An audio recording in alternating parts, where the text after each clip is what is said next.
We're taking a look back at an Alireza classic. This is the FIDE Grand Swiss 2021, an event which he won. Now, why are we looking at this game? Well, he's back in action in this same tournament, starting in a few days, packed with superstars, as you can see.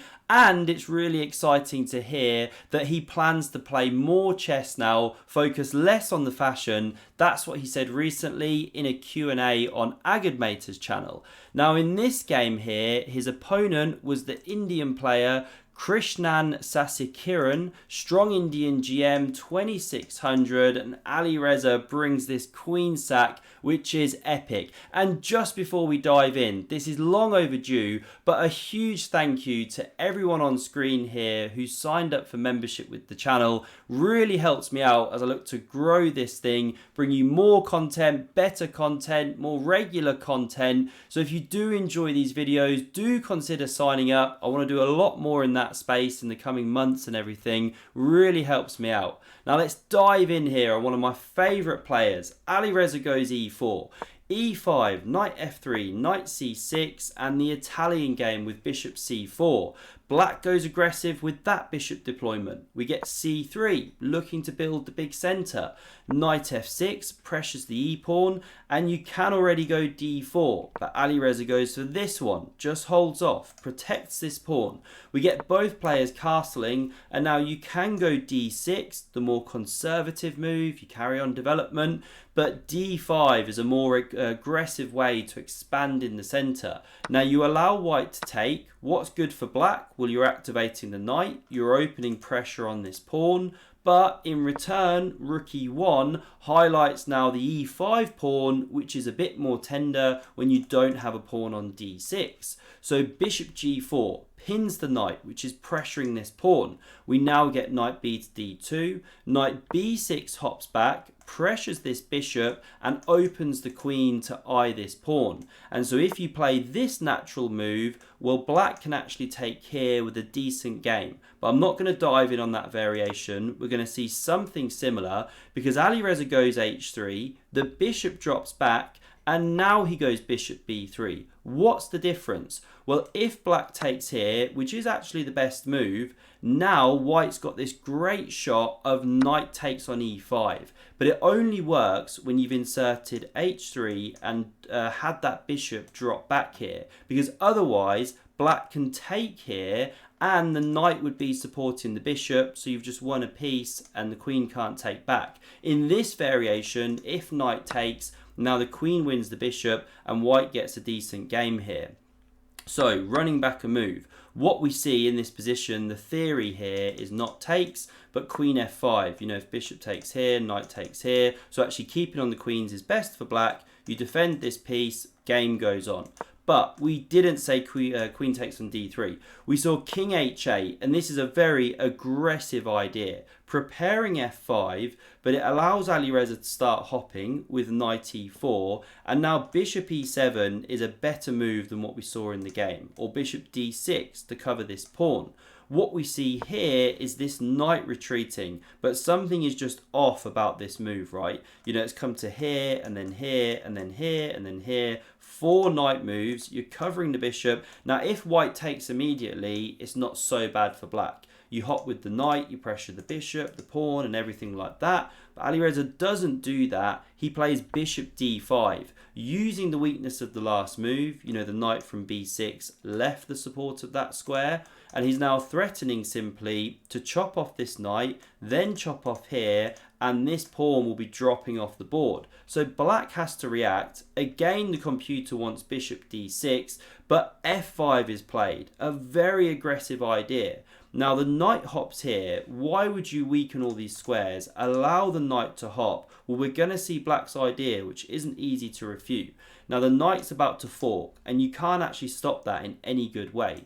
Like say you go rook f6, one sample variation I was looking at. Well, then there's still this stunning move of b4, knight takes on e5 here. This is where the sack comes. And if you take this queen, well, then you hop with check. The rook can capture, but the second knight comes, And not only are you dropping the queen, but you're walking into this windmill, and it just goes on and on and on, and you get ripped to shreds because there's this down here as well. So it's no good to try and stop this fork. Rook f6 doesn't work. Rook e8, queen e8, none of it's any good. So we see h6, actively encouraging that knight to jump. Then queen f6, the rook drops, we see rook recaptures, and you get to this position where there's huge pressure on white because e4 is coming, and it's a dangerous idea. Just to show you the idea here, if you go a3, a nothing move as white, well then there's e4, captures, and it's not actually about pawn recaptures because then the rook goes and everything, but you actually voluntarily give up the bishop, queen goes, and you land these monster knights. The queen retreats and f4, and there's this huge dark squared grip. f3 is coming, white can't go f3 because of this deadly bishop, this one can't develop, and then the rook can't develop, so there's some really dangerous ideas for black. This is what's coming if you don't respond to this threat. So what does Alireza do? He finds the best move, he pushes, exploding the center with d4. Now the best move for black is to retreat that bishop, but we'll stick with this game here. So e4 was played, going after this one, allowing that piece to drop, but you're going to win it back. And after knight d to e5, we can see the huge pressure on this one. You know, black not rushing with taking there and allowing the bishop to recapture. And maybe black thought, you know, Alireza's going to take here and my pressure's going to remain. What's he doing? Rook e3, will I take? And I start shattering things. But this is where Alireza comes up with a brilliancy. He finds a move to completely turn the game on its head. Do pause if you want to look for it and you didn't see it in the thumbnail.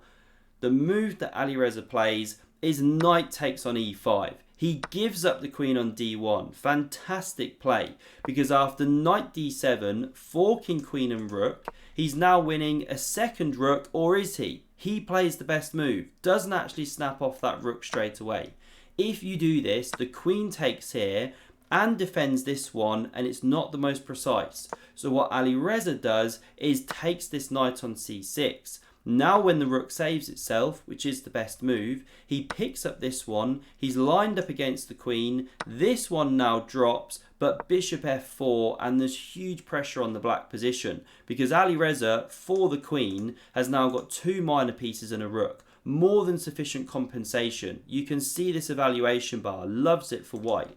But there is an attack, so queen h4 comes, pressures that bishop, it drops this pawn, but this was the best way to play, because now you get these pawns rumbling. You can go f4 to start with, but black goes for e3, Alireza takes, the rook recaptures, and now rook d4. Nice activation with tempo against the queen. It drops back to e7, doubling up on the e file with the rook. Now we get bishop f4 to kick that piece, rook e2 played, looking to create pressure on the second rank, and b4 from Alireza. Very calm. There's no queen g5 to threaten this mate, and so black now sets up that idea with queen to e8. But what if they'd gone g5? Well, this is probably why they didn't, because they wanted to keep g-file pressure ideas open, and now you can actually check. And yes, you give up two minors for the rook, but these white rooks now are just deadly coming into the game. They're better than the queen here. They've got outpost squares, there's weak pawns, and this king is safe enough.